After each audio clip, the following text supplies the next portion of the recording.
In the bottom right-hand corner of the map, our blue Terran player, as we head into this semi-final. It is Cure. Taking on our red Zerg in the top left corner of the map, we have the red Zerg from Dragon Kaiser Gaming, Dark. I'm not gonna lie, guys.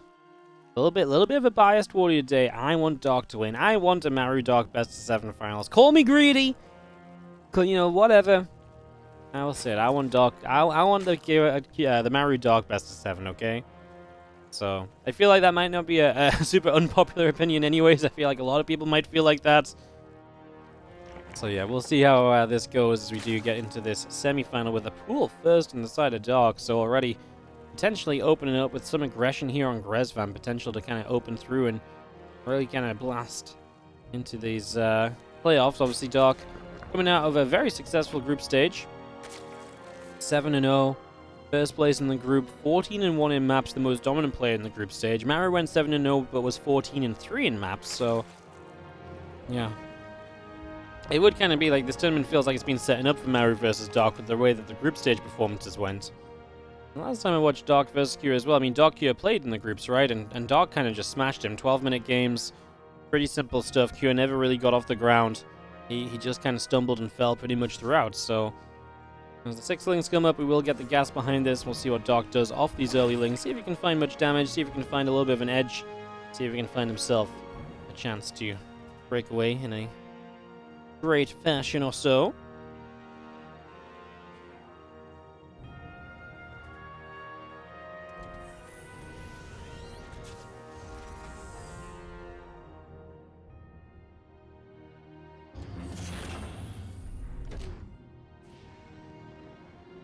Overlord going to see that this is the 2 racks on the low ground. This is something which has generally fallen out of popularity as of late, so it's kind of fallen out of, like I say, popularity, but it's still being used here and there. I mean, we used to see this game after game after game after game, and especially Cure hasn't really used it. He didn't use it in the series against Dark. He played in the group stages, so we'll see what he does this time. The 6 lings actually just, well, 4 of them poised over the far right-hand side.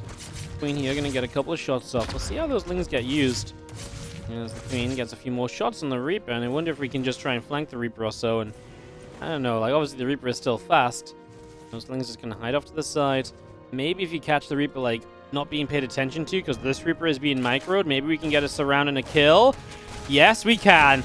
So this may seem bad. It's like, oh, you just lost. Oh my goodness, this Reaper's stuck as well. Has to go to the natural. There's no Queen in the natural, so it is going to get away. Oh my goodness. So that was actually very smart, because this is the moment where if you tell me that 4 lings, slow lings, walk up to a Reaper and kill it in pro play, I usually say no, of course they don't, right? But Dark waited until he knew the Reaper in the main base was being paid full attention to and was being controlled fully by Cure. Cure was not looking at the minimap. He wasn't looking at the second Reaper, and that's why the 4 lings can walk up and get that kill. It's a very smart play by Dark. He picked the perfect moment to go for it. He knew when his opponent's attention was going to be drawn thin, and he took advantage, and that is really the sign of some of the highest level of StarCraft 2 play, as our Zerglings will on their way down to the bottom right. So 6 lings on the other side. Going to be met by a couple of Reapers. We did just go 3 Reapers into the Reactor Tech Lab, and we start up Marine production now into 3rd CC as well. So very standard across the board, really, from Cure. Wouldn't say any of this really stands out as being something crazy or unexpected. Yeah, Dark just picking off 1 Reaper and now just kind of controlling with a handful of lings, keeping Cure busy at home, keeping an eye on any potential move-outs. Just roughly figuring out what's going on as some Overlords already sitting out the front of these bases. As the creep spread starts going out, they will start to replace the Overlords in terms of vision, but for now, those Overlords are going to provide very good vision, and that's going to give Dark heads up as well, just in case anything does come in from any specific angle. And again, his early game prep and setup has been pretty darn good. It's been very solid. And yeah, putting himself into a good position with it so far, as these lings join up over on the natural.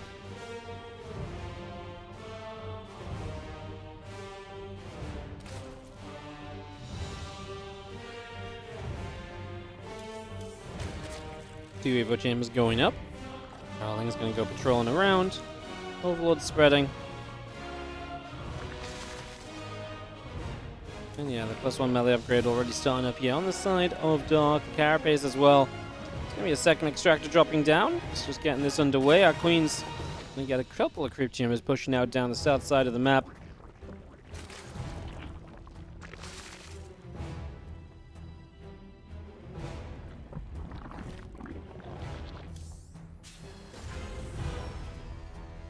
And she will begin to move around. Our Hellions and the Reaper's going to come out and just knock down a couple of creep tumors as well. Picking away at those. Obviously, the more of those we knock back, the better a time we're going to have. Banshee with the Hellions will go back to the center also. So into the middle of the map we head once again.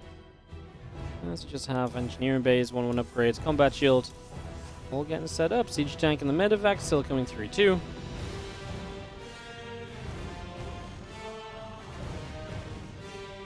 Still waiting for kind of a bigger push from Cure. Interestingly that he ended up going so many Hellions, and again this Banshee. Dark just playing into kind of Ling Bane, and Banshee not going to necessarily do much. The Hellions are nice at least. I mean, they will give you some map control that, like I say, wasn't really expected. Usually you just expect this to be into Medevacs, really focus on the marine pressure. The factory starts building tanks already perhaps.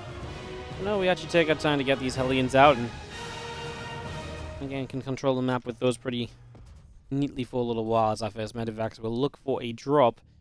Head into the top side, maybe into the main base or so.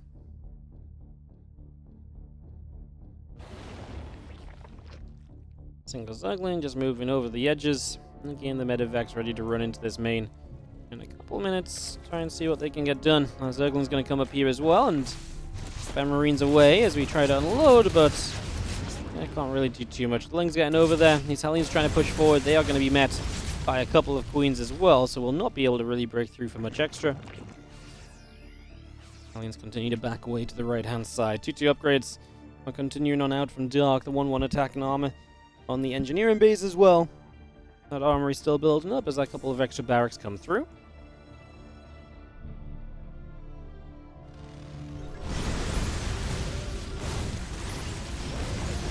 We scan out a few of these creep tumors, started getting knocked down, and then we just take out a little bit extra kind of position on the map as our creep continues to press forward. And another creep tumor coming down as well. The Marines will get not a Zergling apparently. We just don't quite make that. Yeah, 2-2 melee upgrades. Dark's upgrades just good. I mean, good, quick, early. On his way to 2-2, well underway before the 1-1 finishes from Cure. Marines unloading from these Medevacs over here and getting them set up in the center. A few Overlords chilling in the bottom corner. Drones are still mining. Again, the Medevac's just going to get back to a little bit of cheeky healing over here as well. So just healing up these Marines. Halibat's sitting out here with them as well. So far, so good. As our Hive continues to produce. Bringing this up as our units head back into the center. The few Marines and Medevacs up to the top side. That Zergling gets picked off as well. Banshee able to knock that down.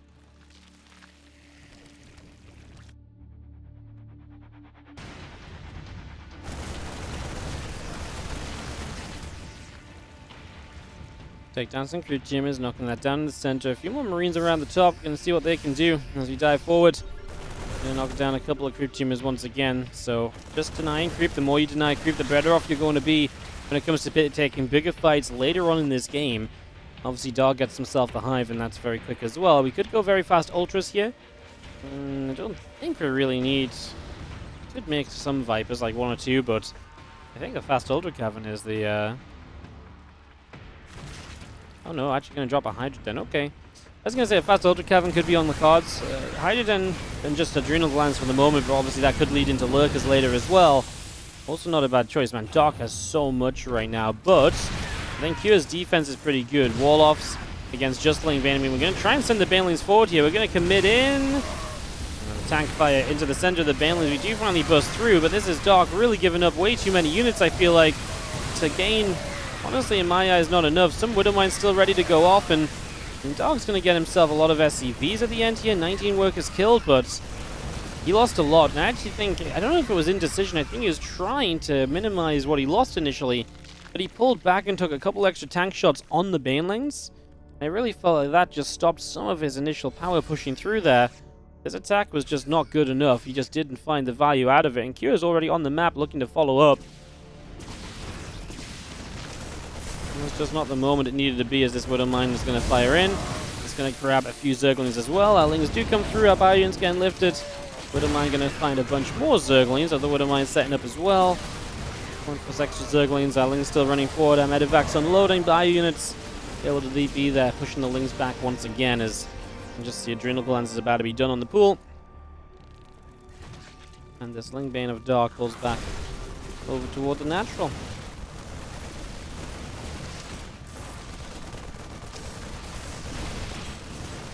And push forward with the bio. The Lingbane's going to come across. Our Banes crash into the Marauders.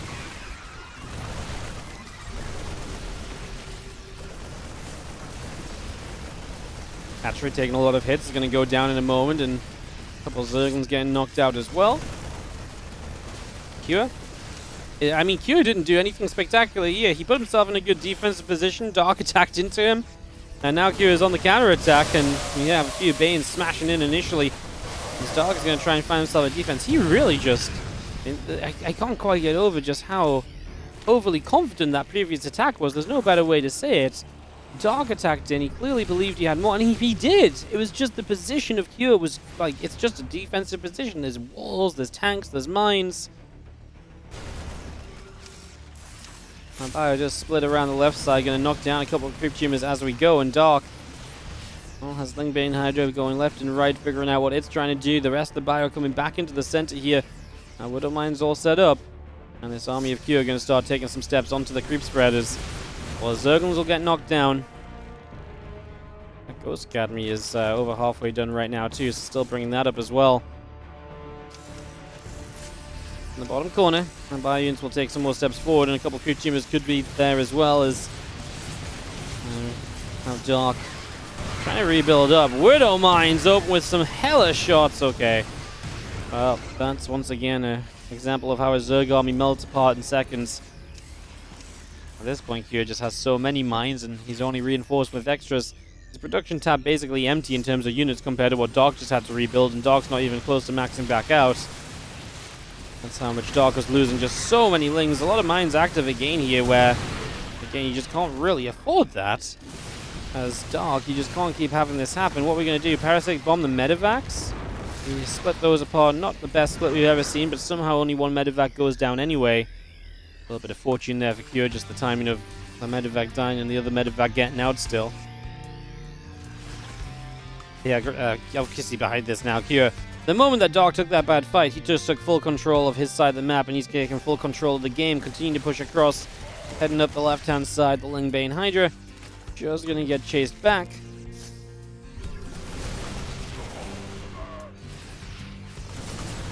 Continue back and forth again. This army just trying to tempt the Lingbane Hydra into it for the next few moments. We do have our Overseer still hanging out overhead, and a +3 armor upgrade finishing on this engineering bay.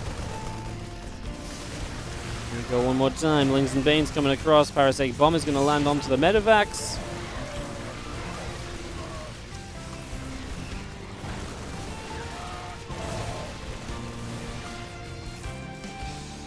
We're still sitting here and just trading. Dog is getting close to maxing out once more. He's going to add a Lurker Den on. The thing is, even if Dog survives, you're getting yourself in the kind of position where it's going to be extremely difficult to keep on, making things happen here, essentially, as we just have our Bio units pulling back. Widowmine's shot hits a bit of Lingbane as well. And Dark going to dive through. A lot of these Bio units are low. Maybe gives Dark a bit more of a chance. And with 5 bases of economy and orbital commands for days, it really seems as though Cure is in very much so still the driver's seat of this first map of the semi-finals. I think it's very hard to doubt his position at the moment.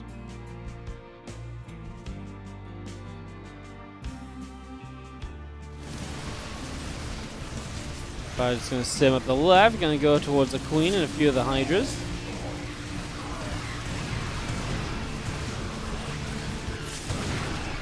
Parasitic Bomb going off on a bunch of these Medivacs. You see Lings coming in on both sides. It's going to be seen Widowmine going off again for a few more Lings and the Overseer. That is going to be Dark. At least pushing Kyo back, but again, far, far, far from an ideal situation. He is just, he's got basically, he doesn't have no creep spread, but it's not exactly impressive creep spread. He's now going to start fighting for 5th hatchery. Well, Kira's taking a 6th base, and he doesn't have to fight for it. He just puts his bases wherever he wants. In fact, he's going to double expand. because he's going to start putting some attention to the top side of this map, and if that's the case, then a double expand over here puts him in a pretty good spot to do that. A little bit of bio already stimming ahead, moving towards the top. As we get set, Ling is thrown through. Widowmine shot goes off, and quite a lot of those Lings. Bio units still pulling back. The Widowmine's still active up on the high ground. Now Lurkers will unburrow and relocate back to the top side once again. And more of this bio heading into the center, gonna knock down some creep spread. Just gonna take a little bit more of that out as well. So again, we knock out the creep in the middle of the map here. Units still coming over, our Lurkers coming up.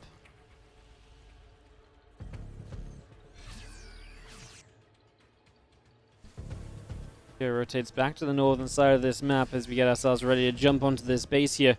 We got ourselves another scam, we got a couple of Lurkers burrowing. Slimy moves down, the couple of Lings taking damage, our hatchery in trouble. 10 drones being knocked down there as... Again, I mean, what do you do as Dark to kind of start controlling this army of Cure? Well, Lurkers are probably the answer. You know, that's definitely a stepping stone in the right direction, but sometimes the foundations of a game are just too wobbly to really stand up strong on, and the Lurkers might kind of bandy together for a little bit, but when Cure already has access to as many ghosts as he wants, again, we're talking about 4 planetaries and 7 orbitals in the game.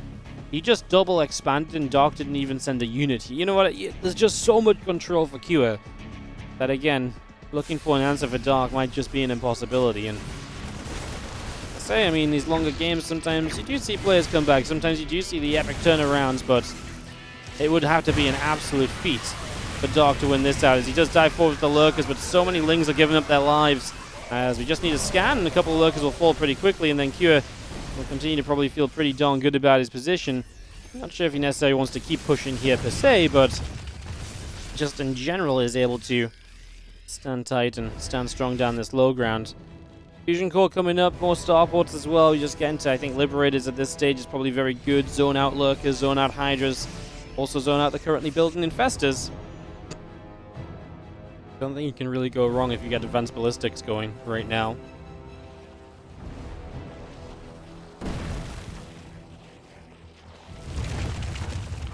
Lurkers just popping out, popping around. We see our Bioforce on the bottom side, going to knock through a bunch of creep tumors.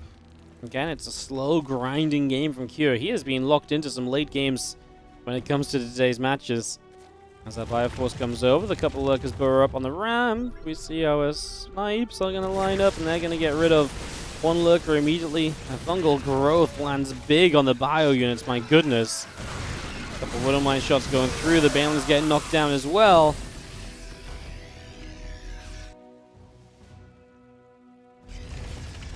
Six libs on the way up. We got that Advanced Ballistics on the way through too. The nuke is about to finish.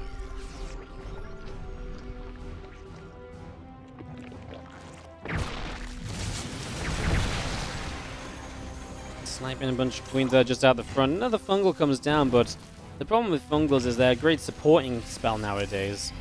You're not going to drop a fungal and it's going to change the game unless something else is happening.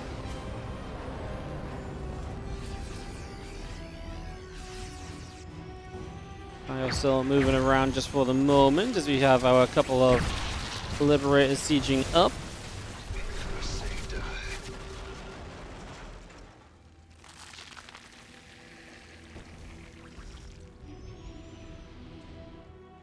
I'm still coming around for the moment.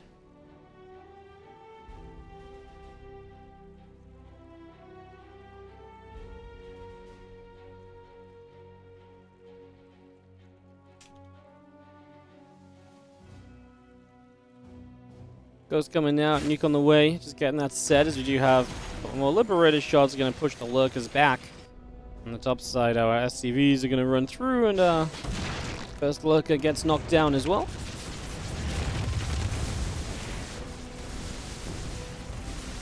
Lurkers jump in. This base is going to get knocked down, so that planetary falls, Liberators sieging up, so at least we get rid of a base, right? I mean, that's definitely a step in the right direction. Definitely a big win for Dark at least. There's this Widowmine though, a scan, and we're gonna blow up, well, I just blow up one Lurker anyway. Didn't you see them when they were all underground?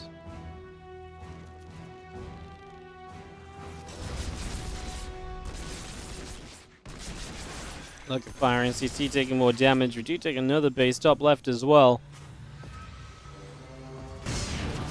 Fungal growth goes down. Medevac getting hit. Still seeing these Hydras pressing forwards. Another missile turret taken out as the Widow Mine also goes down. Still got our Liberator in position to deal with the Lurkers again. A couple more missile turrets getting placed for the moment. We have ourselves the Hydra's just gonna go pick off an SCV, pick off 2, gonna go for the Liberator. And this bottom side base will go down. Doc is... Okay, Doc is starting to fight back. Got a long way to go to make me convinced about this comeback, but for the moment I shall believe in it.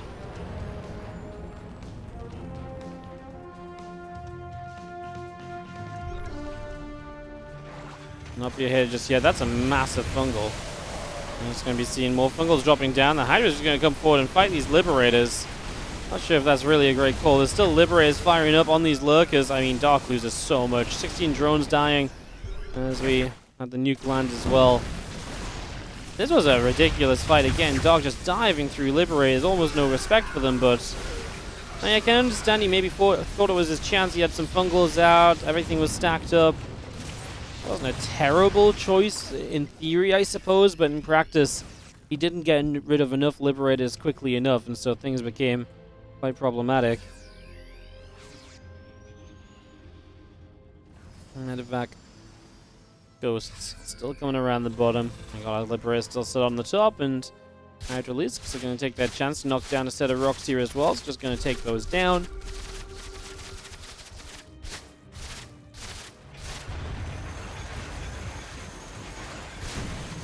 Extra Libs continue to siege up. Widowmine's going to fire into the Hydras, so a few Hydras taking damage, a few more snipes dropping down. That's where Kyo continues to find the value in this game. As our Liberators will continue to set up. Just going to be having ourselves a Barricade bomb going into those Libs. Let's get some splash. GG, says Dark. I mean, this felt like 15 minutes of... Now you could say it's Grezvan, and if, you know, you don't make that move right then as Dark, you kind of lose your advantage anyways, because Q is just going to camp it out, and he's going to maintain that kind of lead, because, yeah, he can kind of maintain the defensive position, and he can just force a long game anyway. So maybe that's what Dark was kind of feeling out and looking for. Definitely a few ways to look at it. As in the top left-hand side, our Blues player is going to be Dark from Dragon Kaisi Gaming.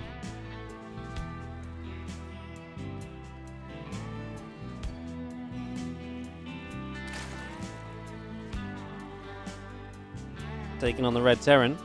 In the bottom right, we have Kua.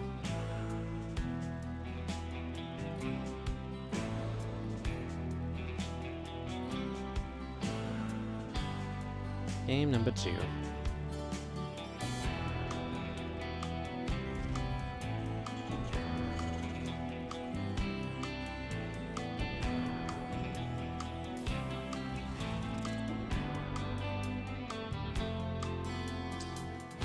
Alright, couple of moments here. Get set up on Babylon. Yeah, I'm going to start with the barracks on the low ground, but no seconds, so just the one racked opening.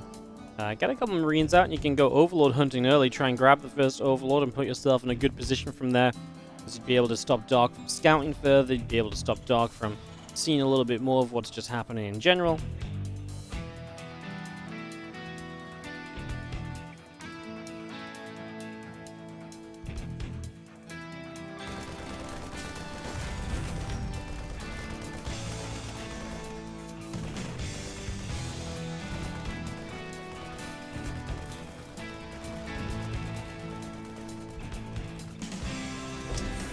There's that Overlord getting shot at, and he's going to make it to high ground. We will bring the barracks forward for high ground vision so we can guarantee this Overlord kill.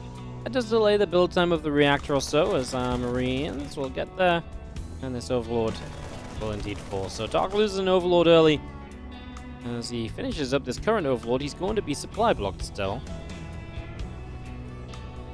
Spends money on a hatchery, but I guess starts one more drone and now starts a new Overlord and just kind of waits from there.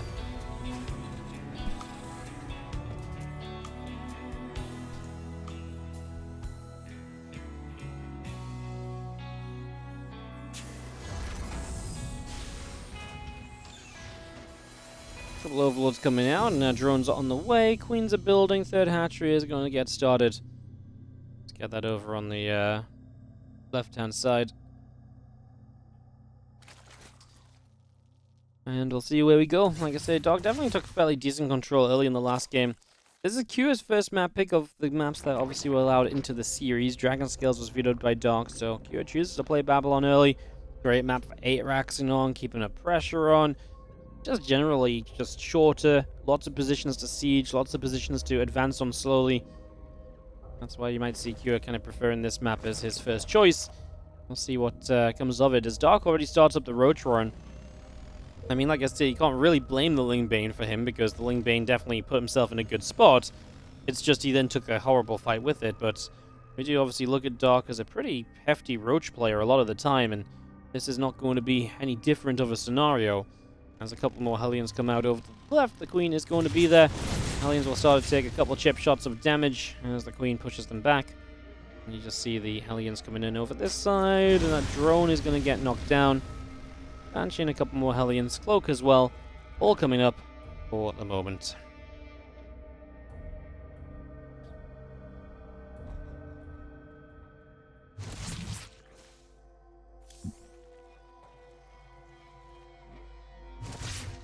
Queens are here. Hellions taking damage. Our Cloak and our Stim all coming up. Prison drones coming in production. Got our Hellions over on that right-hand side.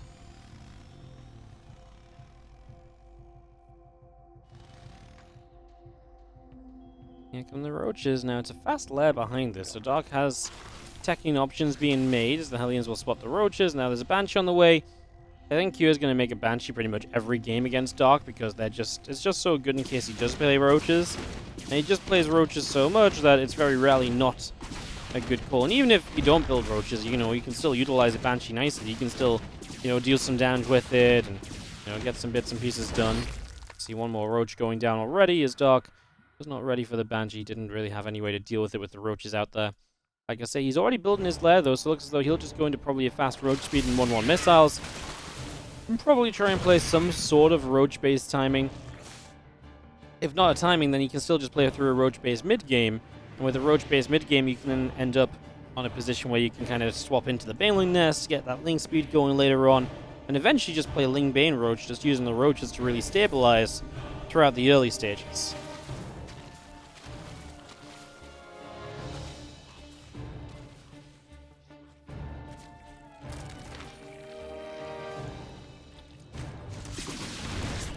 Banshees come in, a drone goes down, gonna get a second drone picked off as our Banshees continue through. Queen taking some more damage, another Queen taking some shots. There's a couple of transfusions continuing to go as we do have an Overseer, 4 drones now dead as the Banshees get pushed away over to the right-hand side. Again, missile upgrades, Roach speed all being built. The Infestation Pit is coming through as well.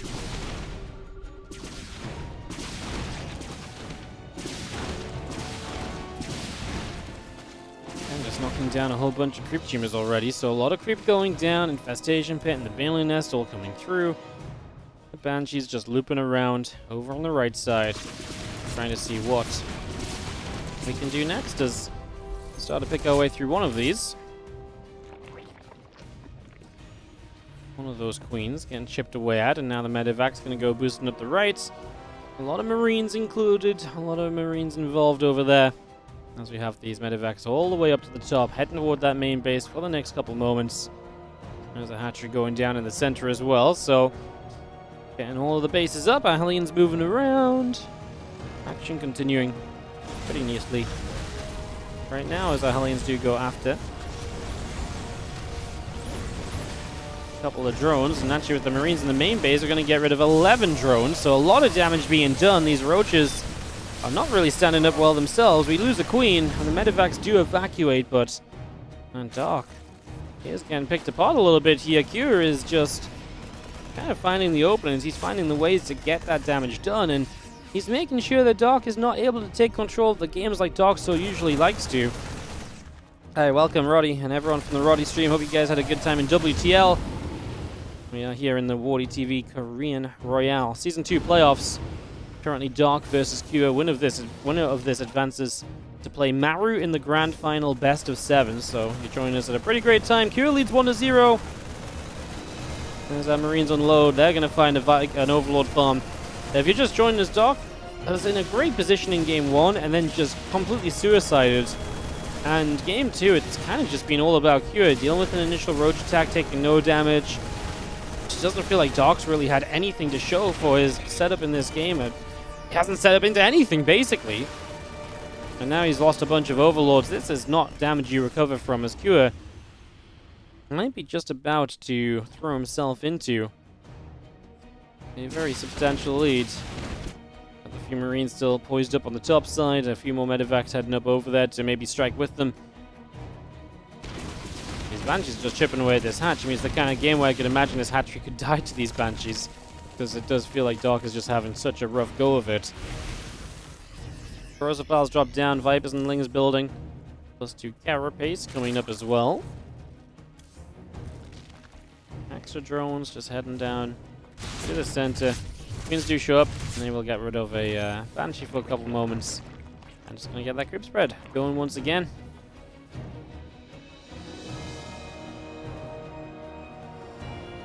Banshees come back all the way over here. SUV is able to maybe repair a couple of those up. So we have ourselves another Changeling getting knocked down. The Sensor Tower is going to get placed. We'll see plenty of Marines and Medevacs joining in the upper right.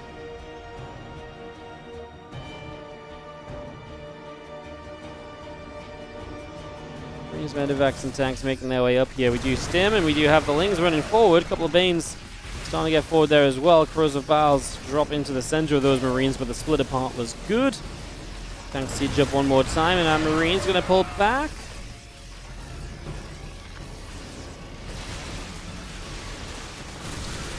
Crows of Baal our way through this set of rocks. It's a lot of biles. That was a lot of biles as the rocks took a serious amount of damage. More Marines will move down this ramp and we'll end up on this hatchery. Doc is max. I mean, we're only a bad fight away from Q from maybe losing some of the advantages that he's taken. But Doc knows that he's unlikely to find a good fight here, so he's just going to back away from the hatch, let it go down. Doesn't really try and contest that too much at all.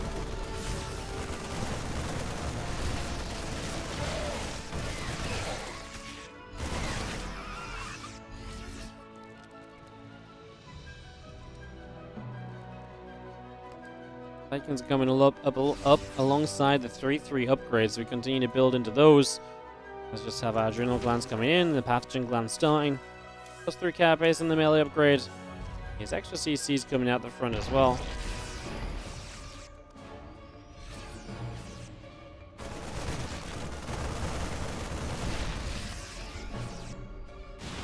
Diving into that spore. Banshee's firing. Hatchery taking some hits.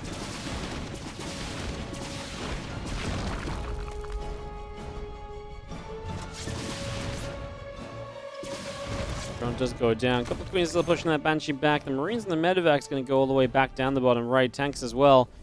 As you see, our command center going to try and head up to the upper right side. So he's going to get positioned on the upper right corner. Sensor Tower building. More CCs in production. Turrets on the way. That adrenal glands is about to be done. So we will have the ability to go with that as Marines still making their way over. Hatchery gets dropped down. The Ling, Bane, Ravager, Viper all up to the top. We're going to come running through. The Ling's looking to wrap around on these Marines. Over we go. The Ling's already going to get picked away at. The Ling's looking for the full wraparound here. The tank's firing. Marines taking some damage.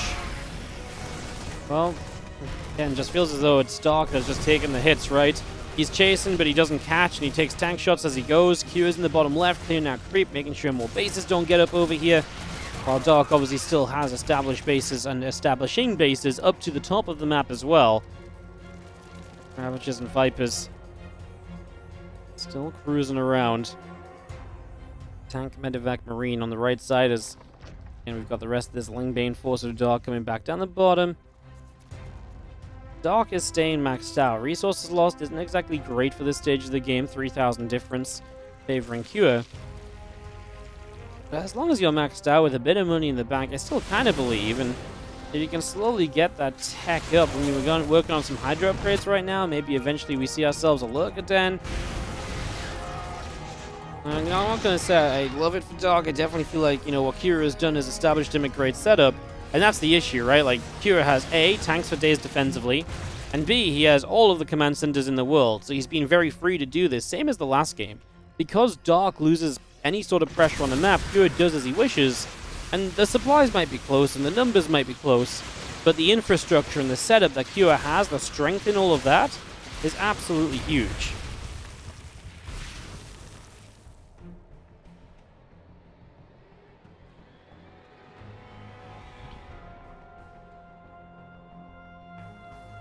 Vikings pulling away. We do have this army on the bottom.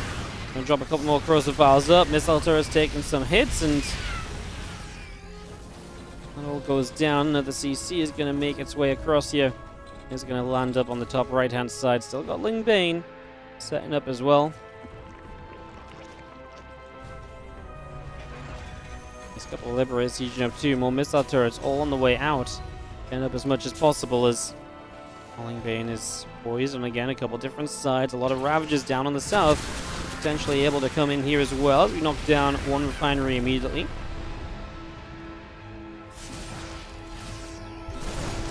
The Bioforce continues through. The creep team is being knocked away at. And the more of that creep that we lose out on, the better over time we start to have more Ravager Biles dropping in the bio. Taking a lot of shots.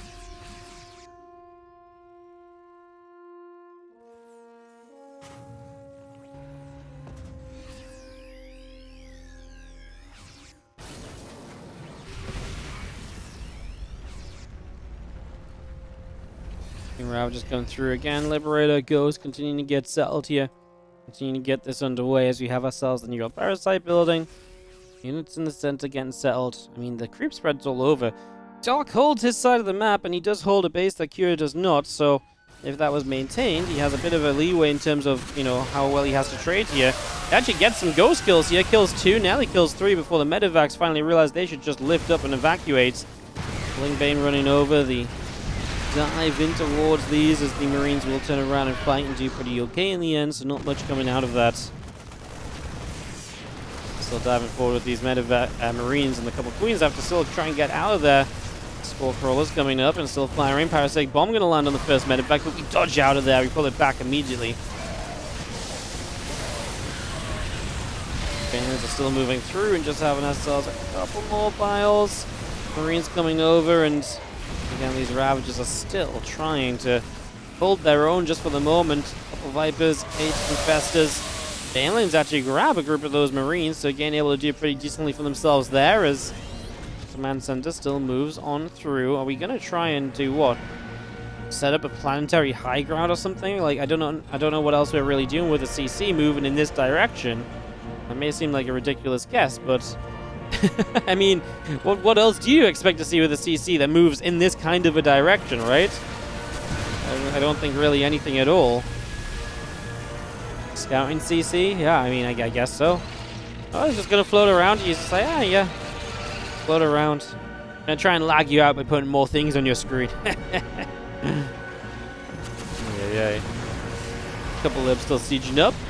As we have, again, Dark slowly trying to work on that position. Again, we're maxed out on both sides. Dark has a very respectable bank. I just wonder if it's not taking him too long to get here. I mean, what's his composition like? He's got 10 Infestors, he's got 3 Vipers, and Dark is very good late game. So, let's not count him out until it's really set in stone. This nuke gonna land just for this hatchery. Dark tries to take this base that is obviously meant to be Kira's if Dark has this one, although now Dark's losing this one, maybe he'll take the other instead.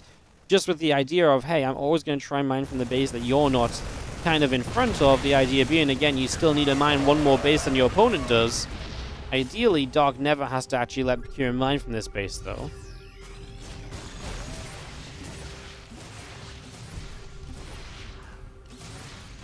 Just move around. Marauder is going to go and finish up this hatchery, so that will fall. Hatchery goes down. A few Broodlings pull in towards the Marauder, pulling that off. I'm just seeing another Liberator siege up as Ling Bane Ravager moves forward. Corrosive Vials to knock it down on the siege tank as well. I mean, this is a unit here and a unit there. Those are the kind of things that don't really mean too much at the moment.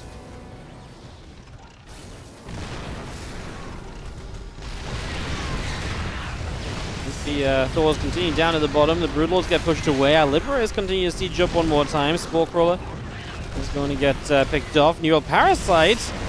Get the Thor do the fighting as we very nearly got ourselves a Liberator out of that. And this Thor's actually continue to get kills. The Neurals are good. Lining up a nuke at the same time, though. Uh-oh, Dark needs to realize that is there, and he does. He denies the Ghost with the army that's nearby. Again, those Neurals and these kind of late-game spellcasts are going to be what really decide these fights. Neurals especially. A good set of Neurals can be the absolute difference of seeing success and failure. When it comes to fighting against these kind of late-game, kind of Thor-based armies, when you're trying to utilize Broodlords and so on, Neurals really can be the be-all and end-all.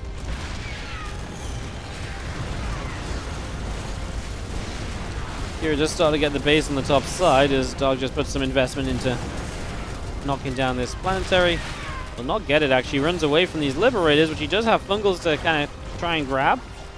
We'll land a couple more, perhaps, but there's a tank there. How worthwhile is it? Parasitic Bomb as well, man. Actually, Liberators really did not have a good time trying to chase forward. I don't know what he expected. There'd just be nothing there at all. Dark's now going to put the attention to the top. He wants to try and stop this base getting online. We've mentioned the importance of trying to mine one base over your opponent. It makes up for the resources lost being in the Terran's favor, although again, so far, resource loss is still only a 3k difference. I mentioned 3k wasn't so pretty at the earlier stage of the game. At that point, it was like twice as efficient play from Kira as it had been from Dark. Now it's, you know, like what, like 5%, like a 15% or 18% difference? It's a massive difference. So it's a way better for Dark, because that amount at this stage is now actually very good. So the recent fights have been very much so because of that in Dark's favor. A few Ghost Snipes will come down. The Lings are going to fight back up here. The Ghosts will be chased away. Let's do Fire Carapace coming up. It's going to be seeing our Spore Crawlers coming forward. As we get burrowed, this forward Liberator will go down. I love the Spore able to actually help there, and will eventually get busted. But I mean, you're trading a Spore for a Lib. It's not a bad one. This base is up and operational then, Doc. I mean, the thing is, committing down here into an attack doesn't necessarily make sense because you don't deny anything by attacking here. Up here, you deny a fresh base. Defending here is fine because this is a fresh base you're mining. But ideally, your attacks want to be focused around this base and making sure that that doesn't mine for as long as possible. Here's actually going to think about darting up through the middle of the map, but will not get very far, not just yet at least.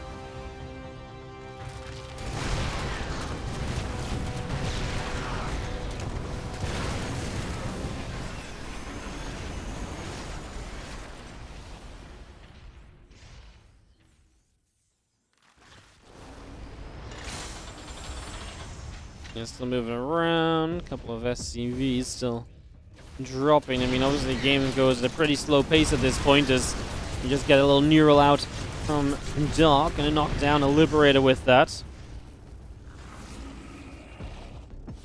Guys, I'm sorry, by the way. Ads are about to play. I can't stop them. I've snoozed so much today. We've had so many long games. I can't stop these ones. Apologies if you get hit by them. Lugaden coming up over on the left-hand side. So that's going to be a little bit of a difference. Dark actually making a dive, so he kind of goes towards these bases, but high ground tanks are going to make it a problem. Losing a lot of SCVs that are just repairing over here, so that's 22 workers going down. This army still pressing through the center from Kyo, making his way towards this group thread, pushing towards Dark's base. Well, Vikings setting up overhead. The attack setting in general, we do have our Hellbats going to get crushed into. The couple of tank shots coming in.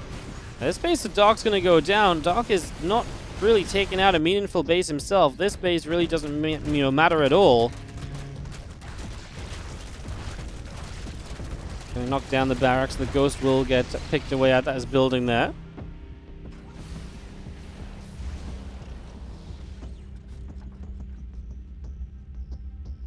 So a couple of bases beginning to go down here. And he's starting to have his main base siege, though. At some point, you've got to come up with an answer for these Broodlords. There's only 7 of them. We do have 8 Thors, but obviously Thors are very immobile, and right now they're right up at the top of the map. Dark needs to mine from this base at some point, I think. Still only 3k resource loss difference, though. So again, like, I mean, I'm considering this like at some point Kyo's going to take a fight that does open up that resources lost, but if that never happens, it's maybe not so big of a deal. King Bane Hydra Ravager back around the bottom. Capitine, thank you so much for the Prime sub. SCVs are going to go creep tumor hunting, apparently. I mean, they're just trying to sacrifice themselves. Obviously, less SCVs, more room for army supply. That's the state we're getting into. There's only so many bases to mine from, so many places to mine out. At some point, there's just going to be too many SCVs. There's bases mined out and no fresh bases are available.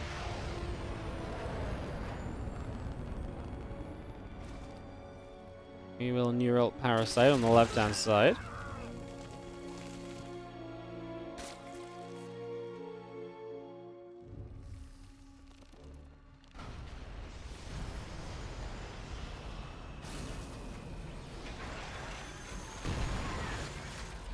Army Akira starts to push up through the center a little bit as a couple of fungal growths will begin to drop down.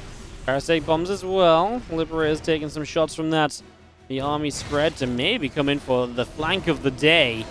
Dark, I think he wants to go for the biggest issue right now. The Liberators are going to really zone out a lot of the Infestors and a lot of the Spellcasting, and that may just be the one reason you do not send it here as Dark. Not being able to get the Spellcasters, I think, is going to be a little bit of an issue. It's a nice fungal because actually it kills the Liberators, so may as well get a freebie. Dark was set up to absolutely collapse on this, but doesn't have to pull the trigger. Kira backs off on his own accord in the end. Dark trying to re-expand this base he owned previously. Kira is going to be straight across trying to deny it. Now Dark might try and jump before this army is fully set. I mean, this was all from one direction. The Broodlords are missing down to the south. Spellcasters too. You just can't fight this larger army without the Spellcasters to aid you, right? We're just going to be seeing Banelings coming through. The Ling Hydra Ravager getting going. The Blinding Cloud goes down. Just going to be seeing the Thors coming up. The Liberator's taking damage. Thors will continue to drop in. Anti-armor missile lands. We're getting a couple of Neural Parasites down. Dark continuing forward. Tell you what, Kira doesn't have a lot of gas banked up, so if Kira loses a lot of his tech units, replacing those might be extremely difficult. These last couple of Infestors will start to get shot down now. Both supplies at 150. Dark is on the main production lines with the Broodlords, however, so Broods are going to start shutting down some of the production. I guess there's got to be production elsewhere in the natural a little bit too. Liberators are just going to chase Broodlords here as we're going to run back towards Spore Crawlers. That's what we need to defend this because there's nothing else nearby. 12 Hydras and a few Lurkers on the way. Both players rebuilding. Remember, Dark, like I say, has so much gas banked up. Resources lost is dead even at 26 minutes in this game.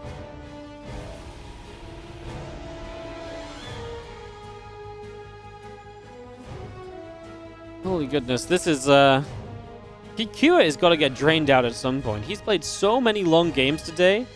Next map, by the way, Ancient Cistern in this series.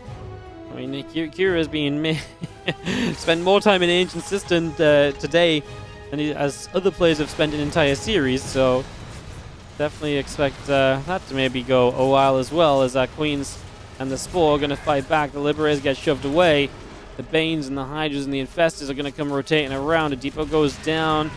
A couple of Vipers. Well, one Viper gets shot down by the missile turret. Now what we're going to do, probably just a Parasitic Bomb on the Liberators. It's nice to hit the Parasitic Bomb because it does splash, and the air units, if you can just chip your way through them over time, is really good. I mean, Dark, if he just trades slowly here, can rebuild. Again, Q is going to be limited by how much gas he can mine, which for the moment is okay. I wonder if Dark can get himself a jump onto one of those top bases at some point. That's something that's currently missing, just kind of denying some of these bases. Lurkers are going to come up here, and they're going to slowly start on that idea.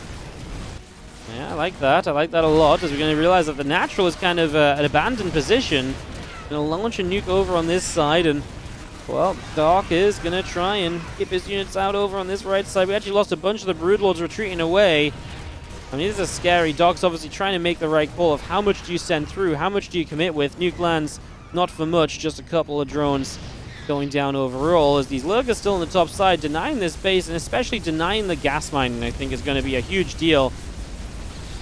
Because if you can deny this gas mining, that really is one thing that Kira does not have banked up, ready to rebuild with. So Dark might just be able to force his way through into a victory, because again, Kira might actually run out of money, especially now if he can't start stabilizing these and binding bases. Like, Kira doesn't have a lot of mining, and now he's losing that little bit that he's got, although ghosts are being sent as a response. Dark loses the 6 o'clock base. He has re-established this one. We talked about that earlier. He might even be able to expand here during all of this chaos. A lot of the minerals on that base taken out. Is Lingbane Hydra going to jump on this army? It's mostly Thors. The tanks are a bit out of position, so it's a better fight than what you might initially take against this. I mean, Dark supply drops heavily, so does Kira's at first, but the last little bit, it looks as though we're going to get one more Thor, then we're going to be done. These ghosts pulling away from having denied the previous lurkers. Dark has a lava issue. He only has 4 lava, and yet he's got all the money in the world. He's got queens that have been out here kind of transfusing and helping fight, but he actually needs some injects right now. Dark could really do with extra production. He's got money he can't spend. If Dark could spend all of his money right now and collapse on this army, he might just win the game. And he might lose this because he can't spend his money fast enough. Real problem right now for the Zerg player, as this next base along is going to get knocked away at. There's only 78 gas remaining here, maybe about 1,000 minerals. Not the end of the world. 50,000 to 50,000 resources lost. Talk about even trades. An absolute impressive performance from Dark, because trading like this as a Zerg player is not easy. Not in this kind of game, not with these kind of armies. Trading evenly is extremely difficult to do. And yeah, okay, he bypassed kind of the headbutt phase of the game where you throw units at the Terran and you trade in effectively. But that's even more impressive because he's been doing this while Kua got perfectly set up without really being hit or slowed down at all initially. Dark just using a lurker here and a lurker there to buy some time. Again, money is running low. Continuing to mine from some of these bases is really the one thing that we keep on going, or keep on having on either side at the moment. Goes pick off that lurker. More units coming up to the top. Infestors and Broodlords out down on the bottom, making their way back over here.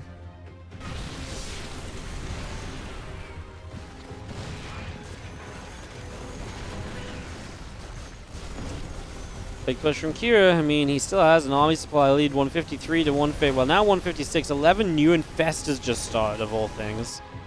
Dark just wants the absolute ultimate spellcasting army. Kira is immediately here with an orbital to try and retake this position. Again, this is a real duel over any amount of resources you can gather at the moment. So any base you take is going to be a good one. That's why Dark's expanding back down over here on these bases that don't have a lot on them, but a little bit is better than nothing at all. Getting those hatcheries up, and again, maybe even lava. Although, actually, for now, he's okay for lava. Dark's mineral bank is gone. Currently, only really long-distancing minerals. Losing this base over here, for example, definitely an impact. Losing this base here would have helped him if he'd been able to keep that alive as Dark. Infestors move around. The Broodlords are still set. 31 minutes here on Babylon so far. The army of Q is still down the right-hand side.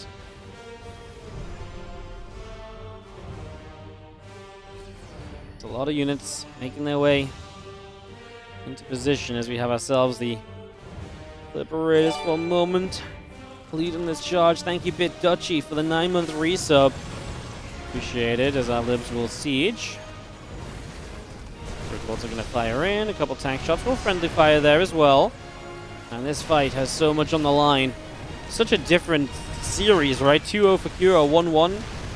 An absolutely different series as Kua makes his way back around the bottom here. A couple of Liberators will begin to siege. Fungals are dropping. We do drop EMPs in return, though. There's a blinding cloud. The front Thor's not able to fight, nor the tanks. We have ducked in a Liberator. Again, any spellcasters finding value here is going to be great. Fungals on some of the ghosts. No more snipes available. The Broodlords are crashing through, and now some Balins will get to roll into the action as well. We missed that fungal growth, but tanks are still covering as well. Ghosts able to do what they can from behind Dark, taking the slight edge in supply as this fight will calm down just a little bit. Dark has the slight army supply lead. Kua has more impressive things in the rebuild.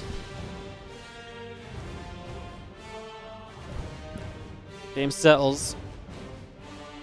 Once again, wait for the next fight. Dark still has so much gas, but not many minerals. We're just mining the scraps of these bases at this stage of the game. 1,000 resources lost more from Kua now. That just happened in that previous fight. It's still so close, though. At this point, it's a couple of units difference, really. Especially when it's some of the expensive units that go down, like Thors or like Liberators or Broods or whatever. Infestors. Kua back up over here. Got about 2,000 gas left. I mean, not sure the gas is really going to matter for Kua. I think he's going to have a mineral starvation at some point, although he's got a couple of mineral patches still to go back to. And he might try and take this base as well. Even if you just take gas away from the Zerg, it could be good. Dog might actually have to commit here a little bit. Fungal goes down. The Liberators get sieged. Well, this is very frustrating because now I mean, it's a very good position, right? The Liberator zones here are obviously very good to start out with. The Brewers are going to chase with the fungal growth to slow things down. And all of this is choked up and up a ramp. Team Corruptors are on the way out. We actually have so many Liberators that we're realizing perhaps that we don't have enough anti-air to shoot the Liberators down, so Dark going to prioritize a few Corruptors. I think Liberators obviously have a huge role to play in this game, so it's going to be important to try and work our way through those at some point.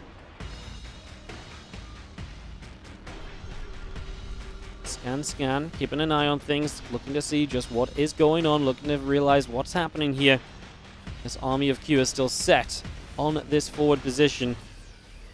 I mean, now he's defending the base. He's defending the triangular base of the Zerg as his own expansion as he just, again, scrapes together a few more resources. The thing is, though, I mean, these fungals, these parasitic bombs, they might not do much right away, but over time they're adding up. And that's damage which Dark regains because... or Dark kind of gains for free because the energy is regained. The energy doesn't cost Dark anything, right? So Dark over time, every fungal, every parasitic bomb is doing damage that's not necessarily really doing anything. So Dark will start to find some more efficiency here. And efficiency in a very low economy game right now is obviously a huge deal. These mules are going to mine out that base so quickly, by the way. What's over here? 1,200, about 1,500 minerals on this base as well. That might be worth going back to at some point. Kua still has like 1,000 plus minerals on this base as well. I think Kua will find himself a better kind of setup overall with more mining having been available throughout.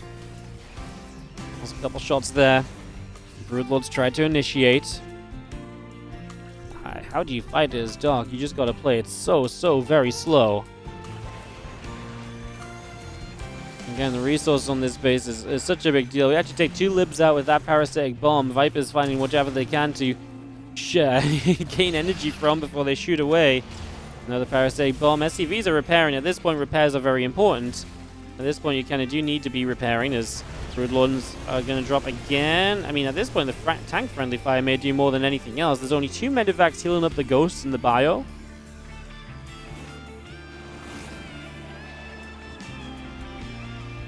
Trying to gather some more energy. We actually have a bit of a push down here, but there are going to be lurkers. But the Liberators will set up, and these lurkers will start to take shots. Dark realizes it, sees the move, pulls back. And the spores just can't really reach the Liberators if they're at full range. Dark's going to run back. He does burrow the lurkers up, though, and they're kind of working out. We're going to turn around onto the spores. We actually don't have detection for a moment, so the lurkers are actually going to be able to be okay here. Actually going to knock down a Thor. This little attack from Kura is maybe not going as well as he wanted it to. Needs a scan right now, as we are going to fight over here as well. The Vipers just all died. Fungal growth's going down. Dark's going to commit. He's landing fungals. He's got neurals that are not being stopped. These infestors are sitting in liberation zones, but they need to be targeted down. The neurals starting to fade away, but we get a new round of neurals out, and Thors are going to be Dark's best friend, as we can use these Thors to our advantage. There's a bunch of ghosts left over, as these Thors are going to come out of the neurals. They will get renewaled or just killed off by Broodlords. A few ghosts coming forward. The EMP, a lot of infestors. Kua lost a lot here as this Thor is chasing down ghosts. He pulls it back. He doesn't want to let it get away for free. That should have been a denial. We should be able to kill this Thor. This Thor, don't tell me, he's going to get a Broodlord after all of that. Oh my god, and the medevac now micros it as well. I can't believe the Thor survives this. The Lurker's actually coming in on the other side to flank a little bit. Renewal Parasite, a Liberator, and the Liberator is now going to siege up. Fungal growth going in. We're chasing ghosts down. Every single unit counts for so much. As a few Lings might be an answer once enough tech has fallen here. Dark's army supply, though, down by 15 to that of Kua's. Kua's starting to get more reinforcements across, and I just don't think that was good enough from Dark, and he seems to think so too. Kua is going to take the 38-minute game on Babylon, and it's a 2-0 lead for our Terran 3. Oh, these guys, I need a break, never mind the players. Kua is just grinding today. He has had, what, 3? Oh, he's had 2 30-plus minute games, another that went to like 26 minutes or so. Proto-Stegosaurus with a 100-pound donation, making StarCraft happen. Yo, thank you so much for making it rain. Again, we will be putting our that money into our Korean Royale Season 3 prize pool. If you guys want to join Proto-Stegosaurus on some hype and supporting the Season 3 of what you're seeing today, then do go check out the donation link. Thank you so much. Really appreciate the super generous donation. Thank you for supporting the Korean Royale as our hatchery goes down over in the natural expansion. We get that ready to go. And, well, we'll see what Kua is going to end up doing on Ancient Cistern. This is, by all means and purposes, a Zerg map. Dark kind of left it go. Oh, my goodness. Dark kind of left this go into a Game 3. Nubo, thank you so much for the £80 donation. Also very generous. Thank you so much. We're making it. I don't think we've ever had 2 back-to-back making it rains in the same game, honestly. That's crazy. Thank you so much. Death Reapers starting to come out. Thank you very much for the donations and the generosity, guys. Thank you for supporting the tournament. I know loads of you guys supported originally on the Indiegogo page, and thank you everyone who did that as well to help make this Season 2 a possibility. Again, we had money left over from Season 2. That's why we're going to make a Season 3 happen. It just might not be as large as what Season 2 was. But that's okay. We'll adapt and do what we can. Like I say, any donations going towards that prize pool, we really appreciate it. If the ESL Pro Tier doesn't support SC2 next year, will I focus on Zero Space or Stormgate? I will focus on making more awesome StarCraft 2 action and just doing as much as we can to keep StarCraft 2 alive. That would be my first priority. Because right now, I think StarCraft 2 is kind of still the best game on the RTS market, so yeah. Things be coming up. A few links coming out, a couple queens on the way. This Reaper of Q backing it up for just a couple moments as our Lings coming around right there. Just gonna go back and forth with the Reaper, with the Lings, dance around for a little bit. Obviously, next Reaper's coming up. Want to go to 3 Reapers, it seems, from Q. Can Dark get his footing on Ancient Cistern? Can he start to fight his way back into this series? Big series, you know, this is a big tournament, and this is where the prize money really does get very serious. Top 4 is a $600 baseline prize pool, plus any money you earned from the group stage, which is $50 per series that you won. But if you win this series, you double your prize money from $600 to $1,250 at a base. And then obviously, if you can take down Maru, there's $2,500 for first place today. Which means that, you know, if Dark was to win it all, he'd take home $2,850. He won 7 series in the groups. He gets $350 bonus. This is really where the prize money gets serious. This is really where the numbers switch up as our few Reapers coming around. Now, Baneling Nest, our Zerglings, producing from Dark. This has been a response we've seen from Zergs against these Reaper builds where you can just go across the map and really try and catch with the Bane Bust. That's exactly what Dark will do here. As he's going to catch the Reapers as well. He will use these Lings to clean those out. He will commit them. And that's so now he can go across the map and the Banelings will put some work in. Bunker is so important from Q, but also this bunker is kind of on the high ground and it isn't walled off, so you kind of probably need a wall off with this. The Banelings initially are going to knock down this depot. The Lings will gain access. We do not have many units. I'm not convinced that the bunker on the high ground without a wall is going to be enough. It's a good thing to fall back to. I'm not sure if it's going to be enough altogether. Let's see what happens. Banelings come through. Stimpak cancelled. Well, that wasn't very far along. These SCVs must... Well, I was going to say must wall off, but honestly just must repair this bunker. But too many Lings get us around, I think. The couple of Banelings went down quickly, mind you. The SCV's going down. The only units in the game right now are in this bunker part. One Hellion over to the left. The Marines are dead. A couple more Hellions building. There's still Banelings to help here as well, though. Dark is Baneling busting his way back into this series. And he is going to get back in control. Oh, well, I ain't going to be back in control, but taking a game at least, get some momentum back on your side. Marines running up from the high ground ain't going to do it, as the last couple of Banelings can probably go SCV hunting over in the natural. Few continue to go. 23 workers killed, and obviously this entire time you're not mining. More Lings are coming. Q is GGing. Ancient Cistern will not last long. Dark gets one back, as Q was not ready to deal with the Baneling bust. He needed the wall off on the high ground. In the top right, our Red Terran player. This is going to be Q. Still has the lead. And he's got an SCV on the low ground for depot. Okay, I was just double checking that wasn't going to go all the way across the map or something. He took one little step outside of the initial natural boundary. Here in the top right hand side, looking to close his series out against the blue Zerg. In the bottom left hand corner from Dragon Kaiser Gaming. Give him your energy, give him some noise. It's Dark trying to fight back in this series, trying to keep us from the ZvT final, if that's what you're bothered about. Every match in the playoff, guys, has been a 3-1 apart from the Cure Classic Series. 1, 2, 3, 4, 5, 6 series out of 7 have been 3-1 scorelines. Will this be another, or will we finally see a 5th game in our playoffs? Will we finally see a game number 5?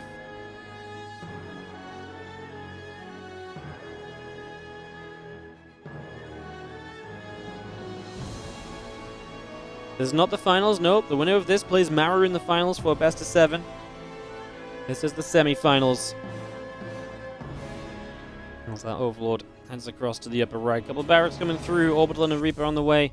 It is going to be the double racks again here from Q. Is going to go for the same thing as he just had. Obviously, do not expect Dark to Baneling Bust a second time in a row. The kind of thing that works out once, but maybe not twice. Man, I gotta say, I think the real winner of this series is Maru. Because no matter what else, these guys have got to be at least a little drained after a series like this, right? Whether you take a few minutes to recharge or not, Maru's got to be sitting there thinking, like, my goodness, you guys play your hearts out. You know, you guys go, I don't mind playing at 2 a.m. You guys go play a 45-minute game on Royal Blood. You know, you guys go do that. CC drops down on the natural expansion. As obviously we follow up from these Reapers. The first Reaper already across the map and starting to dance with a couple of Zerglings. No Zerglings coming through. Just coming around. The good news for Dark, at least, if he does come back in this series, is he only had to play 1 series. Obviously, Cure started up against Classic, played a long series there, played a long one against Beyond. Now here against, now it's here against Dark, after some long games as well. Factory on the way, a couple of drones are building, the hatchery on the 3rd base location. Our Queen still starting up as our few Reapers moving around, and just going to come back in again. Grenade goes down. Our Queen's getting bopped about just for the moment. Grenades keep on dropping. The Queen's still taking damage. Our Reapers do pull away. And again, we just keep those trades going for the moment here. As Dark gets his Link Speed started again. Not going to go Baneling Busting this time, I'm pretty sure. Just going to play a bit more of a standard game. I mean, the Bane Burst is a great way, especially on Ancient, which is like a Zerg map anyway, so do you need to do on Ancient? It's just a great way to take momentum out of the sails of, you know, Cure, and all of a sudden, series resets a little bit, you get into maybe a more proper game again now. Again, everything's resetting. Dark looked really good against Cure during the group stage. So now going up against him in this, you know, in this match, he's got to kind of feel that out. He's got to be like, man, there is hope for me. Like, there is chances for me. Dropping the Roach Roaring down. Last time, we started up on, you know, Grezvan, Babylon without really having the Roaches do very much. So that might be a factor as well here.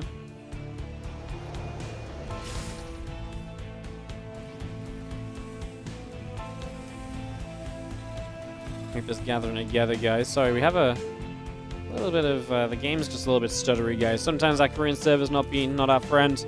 It's been pretty good to us today. It's the first time it's really stuttering up a little bit, so apologies if you're... Well, you will be seeing this because it's coming from my StarCraft 2, so not really much we can do about it. Sometimes we got to deal with Korean server doing Korean server things. As our few Reapers and a couple of Hellions will move out down towards the center of the map. 10 Roaches in production, Zerglings producing. All of these coming in. As Dark is absolutely going to send at least a pretty serious attack on the other side. I'm worried that Kira hasn't really seen what's going on. You know, Kira's information here is at an all-time low. He is going for the Blind Banshee, which I think he's going to do every single time he plays against Dark. He really is consistent with that. Running around the left-hand side, the Roaches are actually still not going to be seen. This is really bad. The fact that this is just not scouted for so long. And Dark knows these Reapers and Hellions are going to try and do something. He's ready to kind of push them back, but he's also very happy to let his Roaches put working on the other side. There's a Banshee, and Kira's not realizing he's just flown past all the Roach Ravager now. Can we actually deny Stim? 5 seconds from finishing. Yes, we can. No Stim pack. Uh-oh. Lings are coming across, and the thing is with the Lings, the Banshee may deal with the Roach Ravager quickly. It will not deal with the Lings quickly. SCVs are just going to hold the wall off here, as the depots are not going to get raised with those units on them, but we're just going to turn and fight. Kira going to try and take this down. He ground his way out about, what, an hour and 20 minutes for a 2-0 lead? And in 10 minutes or less, Dark might tie this up 2-2 if this attack is successful. 20 workers dead already. We have the last little bits of this attack coming through. Lings on the low ground maybe need to decide what exactly they want to achieve here. They're currently going after a couple of the Marines, going after the production structures. I guess is nice if you get them, which at this rate we will get them, and that's obviously going to be pretty darn neat then. That's okay. All right, we take those. We get one of them at least, and we knock the reactor down off the others, so definitely slows down some of the further production from here on out. And Dark, up 40 supply. He is absolutely looking good, man. I would be so mad if I'm Cure. Like, this is like my bane in StarCraft 2. I work my ass off to win a game, and then the next game, boom, you just kill me. Only in this case, it's kind of, twice as bad because it's it's like a double whammy of it with a 2-0 lead on 2 long games, and then turning it into this. Definitely getting a little bit wild. Lings pulling down the bottom, more Lings over on the right side.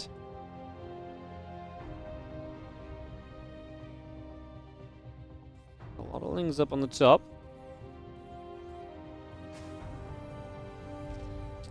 Gonna start running their way in towards this natural. Hellions are gonna come down. Hellions obviously very good against this Link Flood. I love the Spire. Not really the norm, but you know what? You've denied stim, you've kind of slowed your opponent down a lot. Is your opponent going to really be set up to deal with a wave of mutas initially? Probably not, no. So you're probably going to see these mutas turn out to be very good in the initial stages.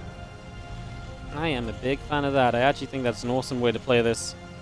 I like it a lot as Alien's still chilling out over there. The couple of Banshees will look for some counter damage, but Queen's in position. Oh my goodness, it's a good thing we didn't have detection because that would have been a dead Banshee instantly. That did not go well at all as we drop a 4th base into the bottom right corner. The rest of these Hellions continue to come across. And again, guys, I see people asking, just to reiterate, the game is lagging a little bit on my end.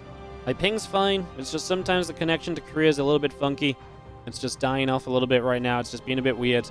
Usually this fixes when we go into the next game. It's like hosting a single game kind of makes a difference for it sometimes. I don't know why. It's just the Korean server, so we'll hopefully just settle down by the time we get to next game. Again, apologies. Not really much I can do about it during this one. Hasn't been like this all day, like I say, so it does just come up game by game. As the Hellions moving around, still got Ling Bane Queen out in the bottom left, and got a tank setting up, a depot getting ready. Hellions still coming through the center of the map, getting down to the middle. Grip spread, just going to be taking a little bit of damage. Our Changeling going down as well. Hellions are going to make their way across, back over to the right. Just having ourselves 1-1 upgrades, combat shields, all of this coming through. Seeing the Baneling speed coming up, the Pneumatized Carapace coming up, getting that Overlord speed going as well. And here come the mutas for their first strike. Now, there's a missile turret up, but again, even if you just play around the edges here with the mutas, there's so much you can do, and there's so much... You can just slow the Terran down so much. I mean, now the Zerg is going to have real good control of this game. Armory in the back is going to get cancelled. Can't really save that right now.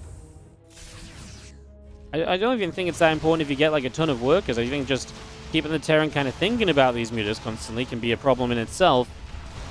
And behind this, Dark just masses up. 1-1 upgrade's about to finish. Ling Bane coming through. The only thing we don't want to see him doing is overcommit through like he did in that game 1 and kind of send like a massive maxed out Ling Bane attack into an overly defensive position. I honestly think this time he would be so far ahead that Kyo wouldn't have time to set up in that. Because again, just of the way things have gone in this so far. Mutas are going to camp out in the dead airspace. Dark has still some money to spend, by the way, and he adds 5 more mutas. It's going to be supply blocked, actually. Just lost an Overlord.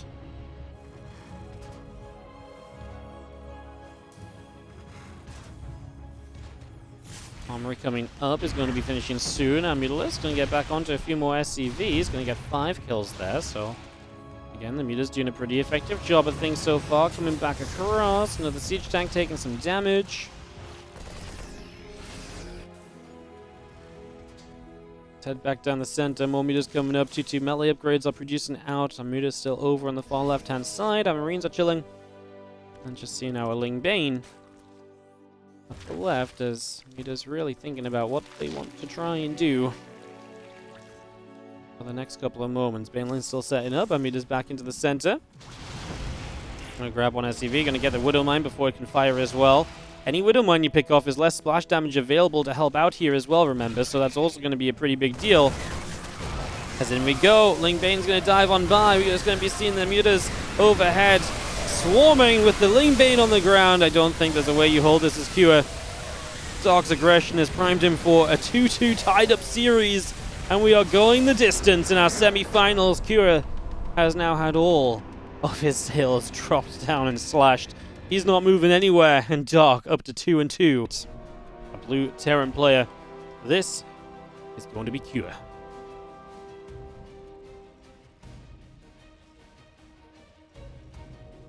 In the top left, our red Zerg from Dragon Kaizi Gaming. This is Dark.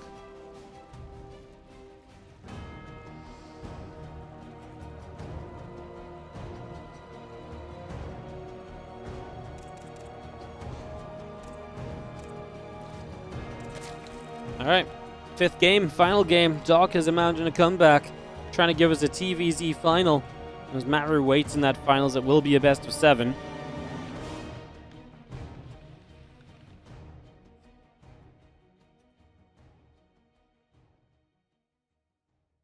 Hatchery comes up, Rax and a gas coming in.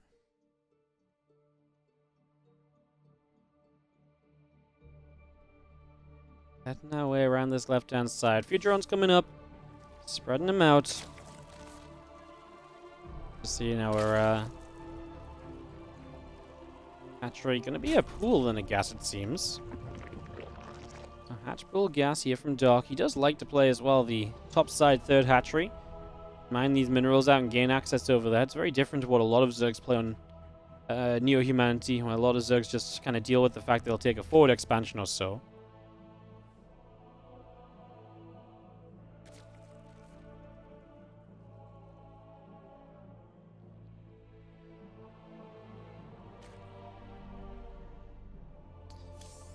Let me just take a few moments, guys. I'll take a few moments too. It's been kind of a crazy series. Obviously, turning it back around, a couple of long games. We have one best of 7 coming up after this as well, remember. Maru sitting in that finals looking to play for Korean Royale victory. He lost 4-3 to Hero last season.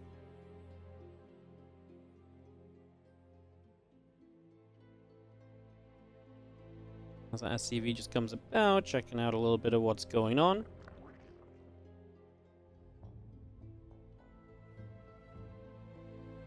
Queen's on the way, Ling's on the way, CC on the way. I just have our SCV still working. Knocked down to the bottom. Reaper gonna fire a couple shots. Ling's gonna take some damage.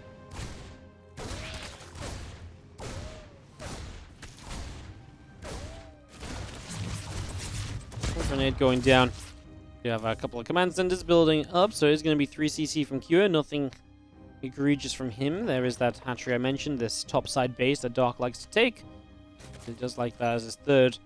And again, he does also love his roach styles on this map, and so I absolutely would be shocked to see Kua not play a Banshee. I think you're crazy not to play a Banshee versus Dark.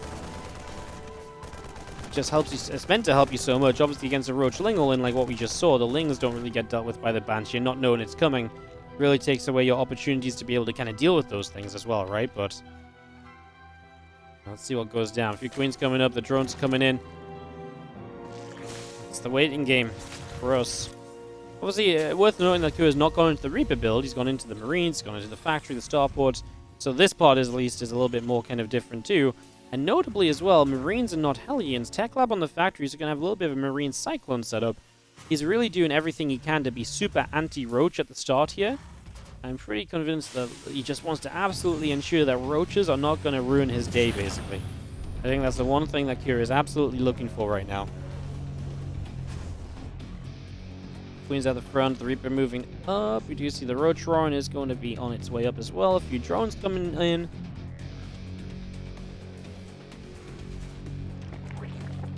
Queens will drop a bit of creep out just on the right-hand side.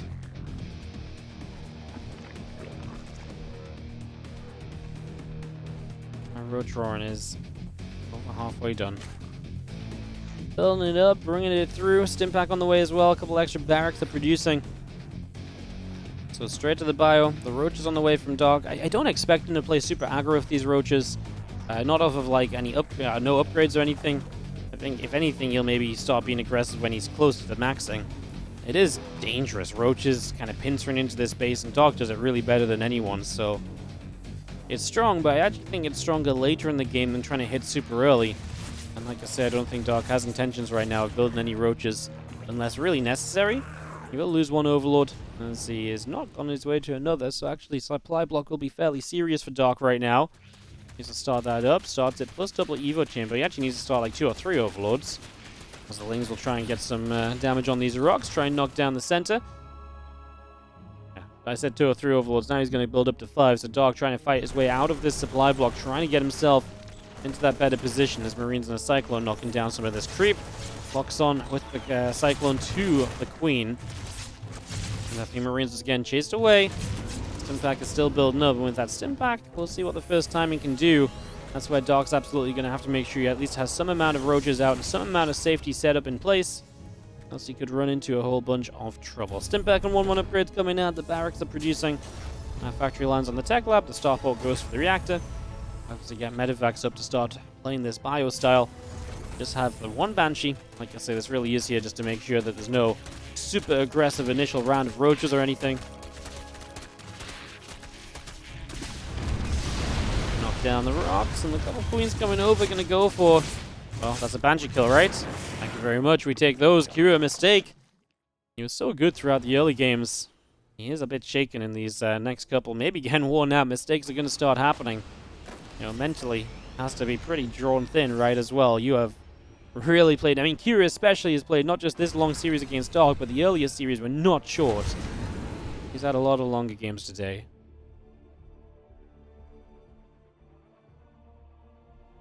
It's the power of doing well in your groups, man. You don't have to play as many games in the playoffs. The whole point of this event is that, you know, the groups really are meant to be a very important part of the tournament. You know, it's not just meant to be about, the groups, you know, a bunch of players make it through and we're good. Like, the whole point is, like, the seeding into the playoff bracket and the way it works is meant to be very important. The groups are meant to have that emphasis on them, and, you know, Kira finishing 3rd in the group versus Dark finishing 1st. This is the difference. He's had to grind 2-3 more hours before, you know, he plays against Dark, before he gets to the same place as him. That Roach speed about to finish. Missile upgrades and Carapace coming through as well. All of our Roach is still pouring out. Now, a few Marines will unload from these medevacs. The Roach is going to look for the rocks, knocking those down as well. Opening up this center of the map. As Dark is about to have 1-1. 74 drones, and he will commit to his first attack coming up here. Kua, well, defensively, 2 siege tanks. They're both here. If Dark comes from left and right, he can corrosive bile down both of these quickly. 3rd tank on the way. As well, we dive up through the center. Kua going to distract Dark a little bit. This is something as well. If Kua can keep Dark back for a little while, that could work out nicely too. Here's Dark moving down, and Kua sees it. He definitely knows what's coming. He sees exactly the setup. Can Dark hit the biles? He absolutely needs to try and take these tanks down quickly and effectively. First gross of biles are going to land. First tank goes down. Now tanks on the left side are going to have a role to play as the Roach Ravager comes in from both sides. This really is the Dark special on Neo-Humanity as he knocks down another siege tank, and Kua right now is not looking too hot in supply. Dark continues to push through. He's on top of this next siege tank as well. That is going to fall with ease. Dark, 70 supply in the lead. He's just going to keep going. The 3rd base is completely exposed. There's nothing to protect the 3rd. Never mind the 3rd. The natural has nothing. A couple of tanks might start sieging up here. We're going to try and get a tank to reach the 3rd, but Kua just types GG's, and Dark completes the comeback. He will win it 3-2, and he's going to go into the finals against Maru in a best of 5. Dark wins 3 games.